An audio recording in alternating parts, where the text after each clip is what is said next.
mic's, or Todd's mic's on. Turn my mic on, would you? Hi, how you doing? I'm Charles. I'm here with Endearing Films, and we're actually broadcasting on behalf of the International Wedding Festival, and this is what we're calling lunchtime or coffee with the pros. And we're here to give you guys a little bit more information about the wedding industry, what the do's and don'ts are, what are some things that you guys can look forward to, and things of that nature. So today we're luckily to be joined by Todd from Sound Express. And how are you doing, Todd? I'm doing good. Good, nice to be here with you today. Oh, awesome, awesome. Todd, why don't you go ahead and give our viewers or whoever's watching a little bit of history about Sound Express, about you, and what you guys do. So I'm actually the second owner of the company. So it was started in 1979 by a school teacher who wanted to get into the DJ industry. As the bands were kind of going out and the DJs were coming in. And I worked for him for about 6 years, and then I bought the company in the early 90s. And I decided that right then and there, I didn't want to do this part-time. I wanted to do it full-time. So I ended up quitting my job and started doing this full-time. So now the company's turning 40, and I've been with the company now for 30 years. Oh, right on. And so Sound Express, you guys are a full service DJ service, right? Full service DJ service. So anything from a kids party, graduation, school dances, through corporate events, and on into weddings and that kind of thing. Weddings is our bread and butter. I mean, that's what we cut our teeth on. That's what we started as. But we do a lot of other events as well. A lot of MC work for corporate events and things of that nature. Anywhere that you need a PA system and some music, I'm the guy. Right on, right on. So let's go ahead and jump into it. What, in your opinion, what are some of the things that brides should be looking for or should be looking out for whenever it comes to choosing a DJ? Okay, so since the popularity of weddings kind of hit us 10, 15 years ago, it really became popular, right? We wanted to be legitimized as wedding professionals in an industry, right? So that happened, started to happen right around 2010. So now that we've kind of got there, you know, the industry's become so popular that everybody's getting in, right? So when we talk about DJs, all right, they have different levels. Not every person can afford somebody like me. I'm kind of at a higher end of the spectrum.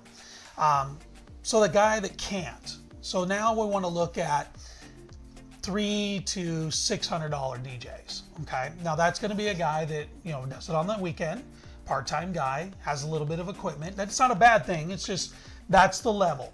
So just to break it down, because I don't think we touched on it. So what you're talking about is if you can't afford the big package, or you can't afford the premier brand for a DJ service, this is more along the lines of what you can expect. Right. So at this lower level or interim level, I should say, you're going to expect to probably buy some music, right, or provide some music for the person. You're going to probably need a family member to do your MC work, or you're going to really need to coach that person, because that's really not what they do at that level. And that's okay, you know, just communicate well with them, make sure you get a contract. It doesn't matter what level you're at, everybody needs a contract that explains exactly what their responsibility is going to be, what your responsibility is going to be, so that way there's no question. Now then we jump up to the next level. To the next tier. Okay, so that's at $600 to $800-900 level, what we call the middle level. So the middle level, you're gonna get somebody that's a little more polished, they're gonna have a little more experience. They're going to have all the music for you. They'll have a contract. You'll meet with them. You'll talk about the planning process, and you shouldn't have to provide anything. You might need a table or an extension cord, those kind of things at the last minute. But as far as providing music, providing anything that they would need outside of that, you shouldn't have to do that at that level. At that level, you're looking at somebody that's still part-time, but a little more serious. Maybe somebody that has a couple of DJs that work for them, and maybe this is one of their newer DJs. Which again, is not a bad thing. Everything has to fit within that budget that a bride has. Of course. And then of course we go to the higher end. Okay, so what's the difference? So when you get into the higher end, which is kind of where I'm at, that's your $1,000 to $1,500, $1,600. You should provide nothing. That DJ should meet with you in person, plan every step, be the host and the MC and run the whole thing for you. You shouldn't have to do anything more than be tapped on the shoulder. Hey, Chuck, it's time for the toast. That should be all that goes on.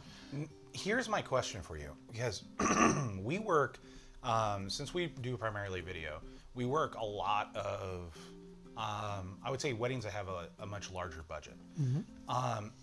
And my biggest question is, are there DJs that charge $2,000, $3,000 for their services, and what can brides expect at that level? Okay, so the next level up, Yeah. okay, which we see a little bit here in the Central Valley, but mostly right around 15 to 2,000 is about the highest we see here typically. But that next step is somebody that's gonna write you like a love story that they're gonna read during the during the reception. Somebody that's going to provide you more than just a disc jockey service. It's going to provide you maybe like lighting. Well, so this is the biggest misconception. Okay. So the DJ service should be the DJ service. Okay. A lot of DJs, what they're going to do is they're going to get their prices up by providing you some lighting, providing you a photo booth. We want to make sure that you don't get duped as a bride and groom, that you're paying this number and you're not getting the quality DJ. So here's what I've been telling brides lately, Chuck. This is really what's important. We want to know what your needs are. Okay, let's say, for example, we're going to get married at Turlock Golf and Country Club. All right, you're going to get married outside on the lawn, and the reception is going to follow inside. So the need for that bride is 2 setups, right? One for outside, one for inside. Is that something that incurs extra cost? Some DJs will charge you extra for it. It just kind of, again, if we're in that lower level, you're going to pay a little more to get the second system. Okay. But when you get to the top level, that should be included. Oh, okay. Okay, in your package. Any full-time company should bring 2 setups to every event. So why leave the second setup in my car when I can set one outside and one inside? If not, every full-time company or everyone who's doing it professionally should definitely have extras of everything, like no matter what. And I think that's one of the bigger takeaways for brides between the levels like you were talking about. Yeah, you can get someone who fits within your budget if it is a lower tier, but if something also goes wrong, you can't really expect that person to have an extra mic. Correct. An extra speaker if it blows out. And things like this do happen frequently. It does. It's electronics. And our company, we have a guy in our warehouse 3 days a week. His job is to clean, maintain, and check every piece of equipment when it comes back. So like today, being Monday, that's what those guys are doing at my shop right now. And then on Thursday, get it ready to go back out and check it one more time. So even though we check that kind of stuff, I'll tell you, I had a laptop, brand new, sitting on my desk. It was checked for a month. I went out to do my first wedding with it, and I hit pause, walked out to do the toast, and I had preloaded the first dance for the bride and groom, because after the toast, we're going to fall back and do our first dance. Yeah. I came back to it, and that laptop crashed, and it was completely blue screen, would never reboot. So that's where your higher end company would have that already figured out. So like for me, of course you guys did. Right? So we did. So I always have backups, right? Yeah. So having a backup is our CD player, or not CD player, but our controller actually takes a thumb drive. So we have all those songs that bride asked for, not only in that computer that crashed, but on a thumb drive. So I put the thumb drive in the player, queued it up, played the song. They were never even aware that I had a problem, and I grabbed the backup. And before I got to the father-daughter song, which was the next song, I was back and running normal. So that's the thing that, the difference between the interim guy to the difference between the full-time guy. Yeah. So, but let's get back to the needs and the wants, right? Yeah. So we all know what our needs are. So this bride here at Turlock, we're using as our example, she needs 2 setups. She needs a lapel mic for the minister, right? Let's say you're in the wedding and you're going to read a poem for the bride. You're a groomsman. You're going to read a poem they gave you to read. So we need a microphone for that person. Yeah. Right? So that everybody can hear. Right? So those are needs. That bride needs those things. Now she might want uplighting, she might want photo booths, she might want these other things. So the plan is for you is to get together, give me your needs and your wants, and go to that DJ and present them. This is what I want, this is what I need, and then get a price and negotiate. You know what you have to keep and you know what you can get rid of, so that you can fit something in your budget. Because not everybody can fit everything in their budget. that's why we get into the bridal show here at the end. We'll talk a little bit about that kind of stuff. That's also we had Lori Cole on last week, and that's one of the big things that she was talking about. And I know once you hear a price tag from a consumer end, it automatically raises red flags, and you get sticker shock and things of that nature. But Lori was saying, know what your budget is, know what the amount of money you can actually spend, because that's going to help you make all of these decisions. That's what's going to help you decide for, what DJ you get, what videographer you get, what florist you get, what planner you guys can afford. And I think the other thing that we were talking about earlier, it was off camera, by the way, is working as a team, right? So it's very important for your planner, your DJ, your vendors to all work as a team on that day. Right. So let's face it, this is going to be the most important day in your life until you get to childbirth, right? Definitely. So as a father, we know these things, right? Oh, of course. So on the wedding day, you've got all these different people trying to do different things, right? Video, photography. If we're not working together, then, for example, if I introduce the toast and I hand the mic to the best man, and you as a videographer or the photographer, they're not ready because maybe you're taking, video shots of tables and doing other things that the bride's asked you to do, then you're missing that. You're the one that's going to look bad, but it's my fault. Okay, I caused that because I didn't come by and say, hey, Chuck, I'm getting ready to do this. And you say, give me 2 seconds, I'll be right there. So that works the same way with the caterer. If I introduce dinner and the caterer's not ready, I make them look bad because, so really, when you think about it, I'm kind of the guy that really needs to be working with everybody. Yeah. The DJ, because here's the thing, we're making the announcements and we're moving those steps along. The wedding coordinator's behind the scenes doing all the things they're supposed to do. Somebody like Lori, who's amazing, she's making sure that your travel bag is ready to go, your airfare tickets, your airline tickets are in your bags. She's making sure you've got food when you leave. So she's doing these things behind the scenes while I'm doing the things in front of the scene. So if I'm not working with all these other elements, photography, videography, the caterer, then those people look bad and it's my fault. Now, the bride knows that dinner's at 6 o'clock, and if I call for dinner at 5:30 because I didn't work together, but the guests don't. Yeah. So we have to be on the same page, right? Videographer shows up, I have to understand that you're gonna need to patch into my system somehow so that you can get audio that's clean out of the sound system without what we call ambient noise, okay, which is everybody talking in the background. He's getting it right out of the board, so it's clean and neat for him for his video. Also, when I introduce that person for something that I'm doing, that I get out of the photographer's picture so he can have that picture, because that's not my job to be standing there, or my equipment to be standing in the way. Like at the ceremony, I can't believe these DJs, they'll set up the speakers up in the altar, right? And then all the videographer and the photographer, all you guys see is these stupid speakers in the way, right? And they don't need to be there. They could be anywhere else. So of course, again, it's working together. It's working together with everybody. It's finding out what's the best, to put your best foot forward. To put our best foot forward and help everybody else to put their best foot forward. So let's talk a little bit about, aside from some of the things that we mentioned, what do you think that are some of the other things that brides should be looking for in a DJ? Okay. Should it be song selection? Should it be uplighting? Should it be, I mean, so you've been in this industry a long time. Yeah, a long time. So, and I bet you've actually been at each one of those tiers that you were talking about. So maybe when I started, when I first bought the company, we were $500 all day, unlimited hours. Wow. That's crazy, right? You would never think about that. That's so you could get us for $475 for 4 hours or $500 all day. I don't know what I was thinking, but anyway. So this is my biggest complaint right now. Okay, this is the biggest thing I worry about bride and grooms, is everybody on the internet looks like they're this big, massive company. Everybody says they've been in business for 20, 30, 40 years, whatever the case may be. It's up to our bride and grooms to do their due diligence. If you don't go meet that guy and he shows up, and Lori, I don't know if Lori touched on this when she was on the other She did. She actually said you need to meet with your professional. Right. You need to actually take Take the time out of your schedule. Don't book off online, because she said that there's, I mean, and I gave You just her, don't know. I gave her the example of there's so much noise out there that you need someone to be able to weed through all that noise.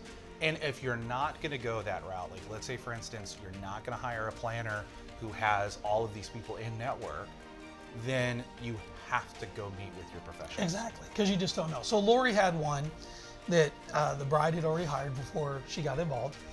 He was an hour and a half late getting to the reception. Wow. Okay, and he knew he was supposed to be there. Lori had pre-checked, as a coordinator should. Once he got there, he was very rude to Lori. Said, "I'll be ready when I bleep and am ready." And then the first thing out of his mouth was he used profanity when he started to do his announcement. He didn't turn off that everyday filter, I guess, that he had, and when he's announcing. So the problem with that is it's too late. Yeah. It's over, right? You only get that one chance. You get the one chance. I can't say, let's redo your wedding next week. Yeah. It's not going to happen. Hey, can we take a sidebar and then just go ahead and do this again? Let's do this again. We'll redo, right? It's like you see on TV, right? We redo the wedding and start over. No. So here's the thing. Everybody in the world thinks they're a DJ right now. That's kind of the thing. You watch Burger King commercials, television commercials, everything you see, every time you turn around, there's somebody that's a DJ, right? So what you have to do is you have to plan. I'm not saying you have to hire the guy like me that's been doing it forever, and you have to get what's in your budget. But if you meet that person and you talk with them, brides and grooms, you guys know, once you meet with them and talk to them, you're going to know if they're really legitimate and they're going to do a good job for you or they're not. So sitting down, even if you got to meet them at a Starbucks, right? Yeah, not everybody anywhere. has an office. Yeah. It doesn't matter. Meet them, have them come to your house. If they don't have anywhere to meet you, have them come to your house. I did that. Drove 300 miles a day to meet all my brides in their houses back when I first started. Well, yeah, I mean, if nothing else, you'll be able to tell what type of personality that they have. You'll be able to tell, if their website is really what they're representing Yeah. as themselves. Because the you unfortunate, don't know. Well, that's what I was just going to say. You don't know at all. Like, the unfortunate side of it with the DJ industry is not like what we experience with photography and video. Right. It's a visual element. You could go on my website, you can see that. You can go on any photographer's website, you can see what their work actually looks like. But with the DJ, you can't. You don't. So you hope to go see him somewhere in a public place, if I'm doing something that's open to the public, you want to come see me perform, or one of my guys. That's not a bad idea. Which is a good idea. The shows would actually be... The bridal show's a good spot for me. I Yeah. tell a lot of brides that, because I'm the host of the MC in the show, so you can see kind of the guys running the music, some of the guys running the lights, and then see me on stage.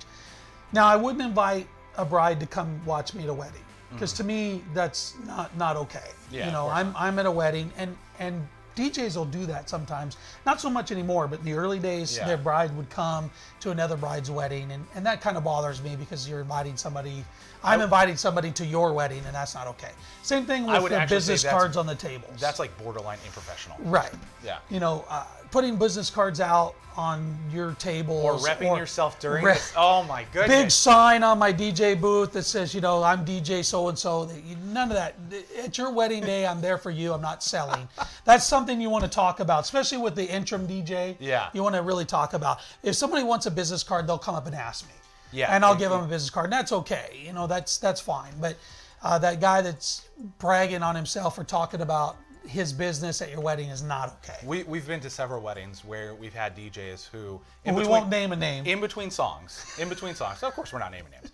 But in between songs, they're like, hey, I've been doing this for X amount of years. If you want to hire me for this, that, and the other, come up and see me. And I'm just like, I'm blown away every time it happens. I can't believe it. Yeah, it's completely mind-boggling to me, but it does take place. Yeah, there shouldn't be a huge banner on their DJ booth.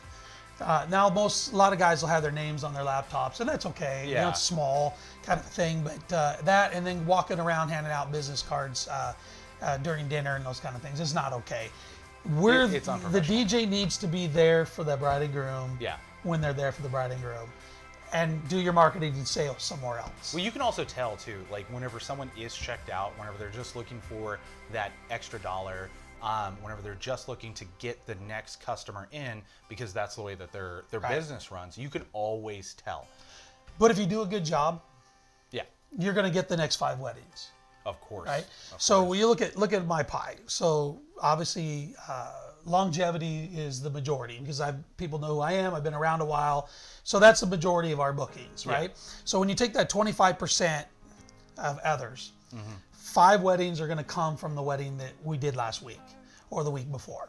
So those brides will find you by calling that bride or calling that friend or asking me for a card during the dance, which is totally okay, right? Bridal show is the other way to go and meet with us. So for us, really 75% is bridal shows when you get done with the percentage of name recognition or seeing us. So let's actually switch gears because I think we're getting to our 15-minute mark real close. Mario, can I get a head shake on that? We're at 20 minutes. Okay, so let's go. We're going to switch gears. Okay. We've been talking for quite some time. Let's actually talk about the International Wedding Festival, where we're going to be at, and what brides can expect there. Okay, so we're going to Fresno next, right? Yeah. That's our next one. So what you can expect is just what we were saying. All these vendors that you are interested in hiring are going to be there. The professionals, the top people in each category, typically will come to the bridal show. The best thing about it is now you go and wheel and deal. That's what the bridal show is about. 1, you want to meet these people. 2, get to know them a little bit and see if there's somebody that you want to hire. But then now it's time to wheel and deal. We're talking about the bridal bucks, right? So the first, is it 100 brides or 50 brides? I can't remember. Get the I do dollars? Get the I do dollars. Or the $1,000 worth of I do bucks. I think so. Bridal bucks. Yeah, the bridal bucks. Yeah, the bridal bucks. Yeah. So the bridal bucks are like coupons. So you get $1,000 worth of bridal bucks that you could spend with professionals. So my company, what I do is I offer $100 off the DJ, $100 off the photo booth, $100 off the lighting, whatever package of ours that we have to offer, we give you $100 off. So you could save $400 or $500 with us. That's really good. And other vendors do different things, but it's all about saving money, right? So that's when you do your wheel and dealing. That's what the bridal show's for. We're there to book brides, and the more we can book, the better it is for us. The more the show was worth it. So it's your opportunity to get that discount. I would definitely say from our perspective, it's crucial for anyone who, if you're planning a wedding over the next year and a half, whatever, whenever that may be, whatever vendor you're looking for, again, this goes back to what we were talking about earlier about going out and meeting your vendors, right? Come out and meet us at the shows. Come out and say hi to us, find out what we're about. And there's like 3 or 4 or 5 photographers that are usually at those shows. There's usually 3 or 4 DJs that are at those shows. There's usually more in each category. Yeah. So you get some opportunity to look at different ones. Maybe somebody that you didn't know, right? So let's say you're shopping this one videographer, DJ, whatever it is, but you don't know exactly if that's the guy you want. So at the show, now there's 2 or 3 others you can look at, and now you can compare. What does this one offer that this one doesn't, and do I want what this one doesn't offer?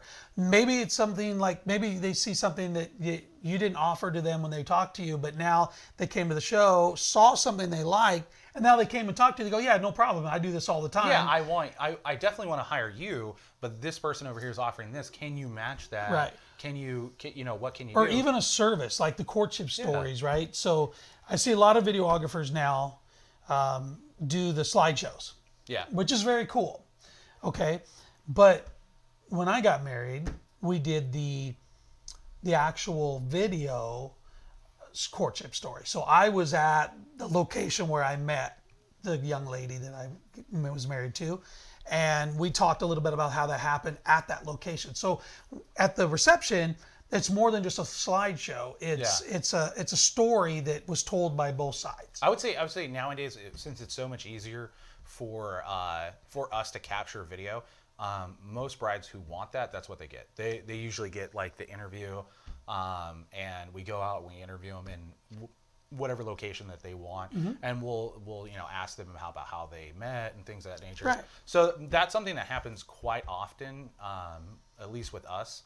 And I from the weddings also that I've worked as a photographer, and I've seen it happen with other videography companies.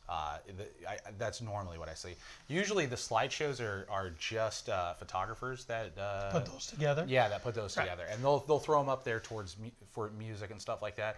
And then there's a bunch of other things. I mean, Right, well, we're kind of getting off the topic. Well, on no, that. but here's the thing is, so they go to the bridal show. Yeah. And they see somebody offering that courtship story. Yeah. Right? And then they come back and say, is that something you can do for me? So they're getting the ideas from meeting with many different people and then coming back and choosing the guy they want. I think that's a very big thing too. Whenever it comes to DJs, whenever it comes to videographer, photographer, and stuff like that, is knowing what you want. But the downside is you're not going to be able to know that unless you look around. Yeah, unless you do your research. So what's the first like thing every bride tells you when they see you? Like every phone call I get, the first thing out of their mouth is, I'm getting married May 7th. And what are your packages? What do you pay? What's your price? Yeah. What's your price? What's your price? So for us, it's hard to say what my price is because it's what does that bride need. So that's, again, come to the bridal show, know what your needs are, right? You know what your wants are, and negotiate. We'll get back to that again. That's what the bridal show is going to be there for. So when you call a vendor, it's like, I'm getting married on this date at this location. I'm having my ceremony there. My reception's in another room or in another area, and I'm having this many guests, so that now I can give you a fair price. I can let you know what that's going to be, rather than I need to know what a DJ costs for 4 hours. Well, my DJ price for a school party versus a wedding are much different. Yeah. So having those needs, having those wants, and kind of having a game plan of what you're looking for is going to make a big difference for you guys. Well, the other thing too is, like, any bride who's watching this who wants to come to the Fresno show, you can go on the International Wedding Festival website and you can actually look up all of the vendors who are going to be there. You can see everybody's name, who's going to be there. You can go to their websites and take a look at them before you even come out and meet us in person. Talk to everybody. Oh, you know, definitely. That's the other thing. Talk to everybody. You're going to find ideas and you're going to learn things by just talking. So even if you, like, I have brides come by our booth sometimes and say, oh, I've already hired a DJ. That's great. But what if she wanted a photo booth? What if she wanted uplighting? What if she wanted a video screen? Something that DJ maybe not offer that she could talk to us about. So just talk to everybody, get the education, and then take all that education back together. And now you know what you want and you know what your game plan is going to be. That's actually a really good point to end on. I love the fact that we ended it this way. That's perfect. So once again, come out and see us at the International Wedding Festival in Fresno. Do you know where the address is? Where's that? I don't know. We'll have Mario throw it up on the screen. Yeah, there we go. We'll let Mario know. Mario do the no, job. actually, we're at the Convention Center in the Valdez Hall. There we go. That's where we're at. Yeah, the convention So center. the Fresno Convention Center, and we're in the Valdez Hall. It'll be a good time. It's a good show there. I'm actually not going to come and market my booth. I'll be there doing the show, but I know some great DJs in the Fresno market. For those of you who want to talk to some of the guys, come see me and I'll introduce you. I have a good friend down there that's really, really good. There's a bunch of good people down there. So again, I'm Charles with Endearing Films. Almost said my You almost forgot? I almost said my other company name. Sorry, but yeah. Todd Davis with Sound Express. And this is Coffee Time with the Pros. On behalf of the International Wedding Festival, we're just going to say bye for today. So See you guys. bye.